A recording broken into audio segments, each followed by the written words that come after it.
Hello, everybody. Just before we get started, just wanted to reiterate, as far as this coronavirus thing, as we uh, manage this and do the best we can to basically minimize exposure and amount of time that this takes to uh, kind of take care of itself, or before we can find a solution. Let's make sure we're safe and doing the best we can. So, enough about that. Let's go ahead and uh, get going into the societal and victim connection. This first video, I'm going to try to divide your lessons into some smaller, shorter videos. That way, you guys don't have to listen to my voice all the time. And I don't want you falling asleep after about 10 minutes. So, either way, the societal and victim connection, we'll do a little review, recap, kind of where we're at, both in the class and also kind of where we're at historically in terms of different theories that we're talking about. I know none of us really like theories a whole lot, or at least not. It's not the most exciting thing we do, but let's see what we can cover on that. So we will talk about the strain and cultural deviance.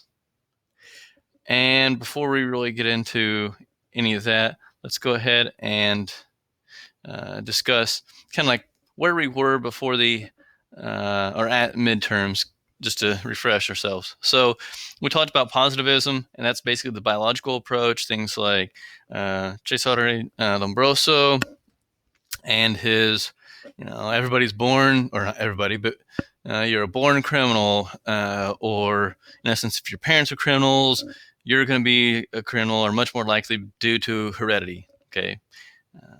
And also we have, Francis Gall, who had phrenology, checking the bumps on the skull, all that stuff. All right. So at the same time, which is late 1800s, early 1900s, unfortunately, different theories and thoughts along those lines. Darwinism kind of comes out of that. You also see eugenics, which also later on leads to different groups such as the Nazis, or at least some of their viewpoints. Also, some of those same thoughts, unfortunately, took a hold of the whole world. There was stuff here in America, like I said, different eugenic society, and honestly, that's where a lot of the yeah, the different approaches to racial discrimination actually came from. So, unfortunately, that's where it originated, or at least definitely got a push from it.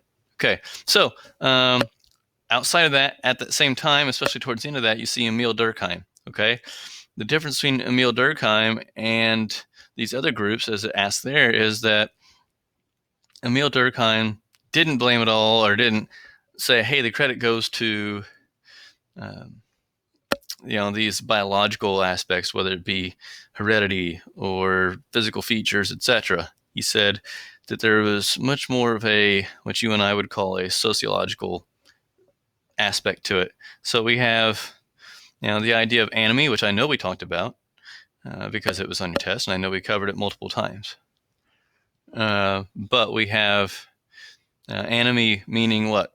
Uh, Loss of social cohesion due to what? Yeah, social order breaking down. Okay, lack of norms and lack of values, all that kind of stuff, morals, etc. So basically, saying that as people fail to pass along these standards and values, morals, and a lot of that can be, in essence, tied back to faith or religious beliefs. As those break down, you're going to have a higher rate of chaos, or a higher amount of it. Okay, so we have that, and then we also have the idea. Sorry, I'm kind of going through these slides and the computer's not cooperating. But he also basically says what? I mean, remember, he said that crime was something that was a part of society, but we still need to try to deal with it, and we still need to try to punish it harshly. So I think we're going to go on anomie. And I want to focus on, I'm going to go from anomie to anomie and how it relates to suicide. So just think about the loss of standards and values, and how chaos and a lack of, I guess if you want to say, grounded thoughts or morals can actually affect society and make it, or even individuals, and make them more likely to commit suicide. Okay. All right. So moving on here, as long as it will let me. There we go. I'm going to go ahead and put all this stuff up here for the time being.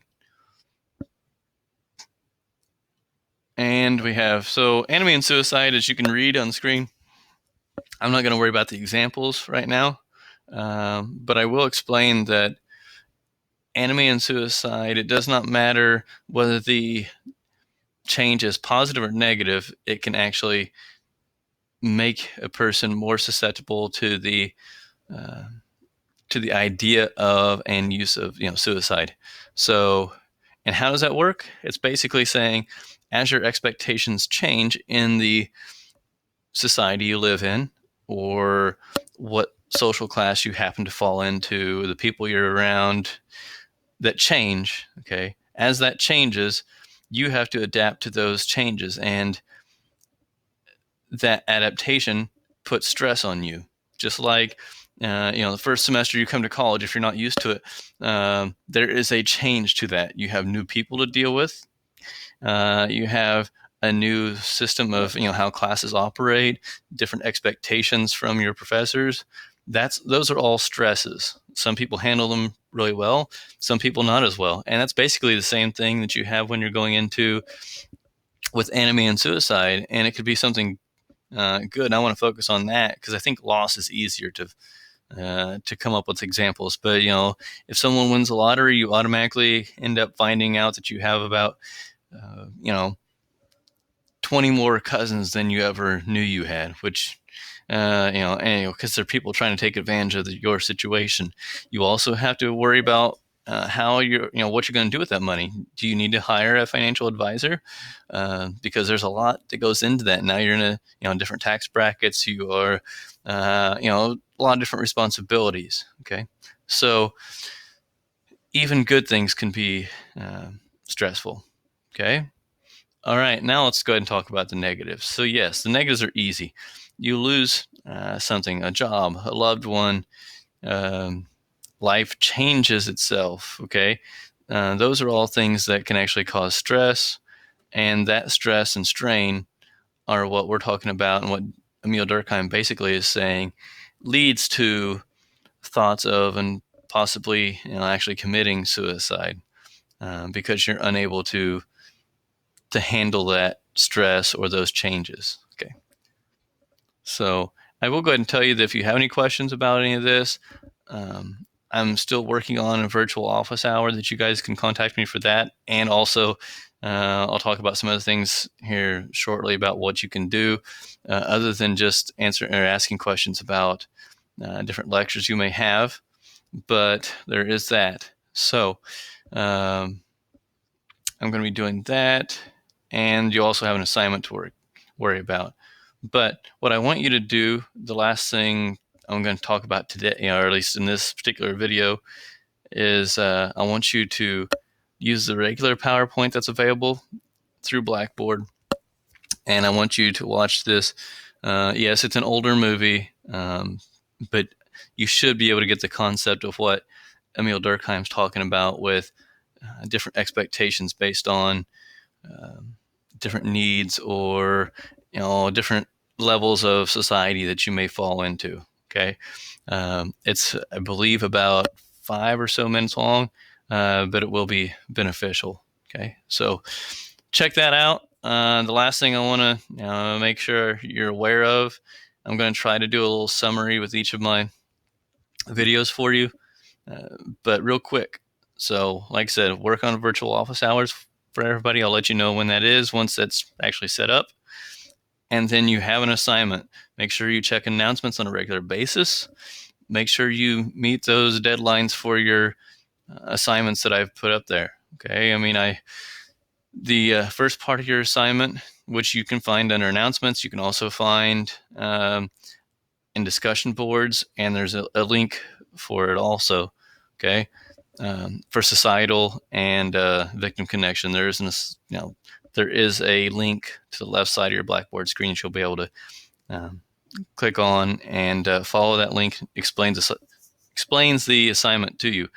But the first part of it should be due, or I shouldn't say should be, it is due Friday. And then there's a second part that's not due until the first part of next week. But you need to check those deadlines, make sure you're getting your work done. If you're having any issues with it, let me know. I know that some of you may not have your books because of, whether you were able to come back and get them or not. All the stuff, I still encourage you, if you have your book, to go ahead and read the material that we're covering also. But I will go ahead and tell you most of the material that you're going to need will be found in your PowerPoints, especially for the theory stuff. PowerPoints and these little videos that I'm sending out. And last thing is, as far as your books are concerned, the books I would definitely make sure you read are those that are the Profiling Violent Crimes and the Mindhunter, simply because there is much more material there. And I don't have, when it comes to Mindhunter stuff, it's going to more so be discussion and assignment based, not necessarily lecture of particular materials. And there won't be any PowerPoints for the Mindhunter part. There will be for the Profiling Violent Crimes, though. So that pretty much sums things up for this particular video, and I will be back with another part for once again, the societal and victim connection. But tune in for that, and I will talk to you guys later.